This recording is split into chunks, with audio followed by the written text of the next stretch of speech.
Mən ötən videomda öz yaşıd dövrümə və fəaliyyətimə düşən dövrlərə əsasən son 10 ilə yaxın görülən işləri istər neqativ ya da yaxşı işləri diqqətinizə çatdırmışdım. Hansı ki, Mehdi Səlimzadənin zamanında rayon icra hakimiyyətinin mətbuat xidmətində çalışırdım. Mən iştirak etmədiyim işləri də istərdim ki, indi sizin diqqətinizə çatdırım. Sabiq icra başçısı Natiq Ağayevin dövründə küçə və prospektlərimizin işıqlandırılması işləri davam etdirildi.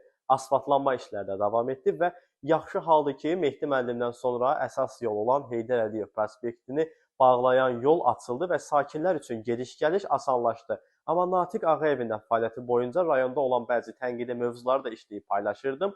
İndi isə ümid edirəm Prezident İlham Əliyevin təyinatı ilə Göyçayın yeni başçısı olan Orxan Mürsəlov yaxşı işləri və nümunəvi addımları ilə Göyçay sakinlərinin tezliklə rəğbətini qazanacaq. Düşünürəm ki, elə ilk öncə illərdir problemli yol kimi qalan Cəyirli Bərgüşat yolu düzəldilsin. Çünki əsasən sürücülər, eyni zamanda sakinlər ən çox o yoldan şikayətçidir və həqiqətən də özüm də dəfələrlə o yoldan keçdikdə, istifadə etdikdə nə qədər narahat və problemli yol olduğunu dəfələrlə şahidi oluram. Ümid edirəm ki, siz izləyicilər də bunu təsdiq edərsiniz.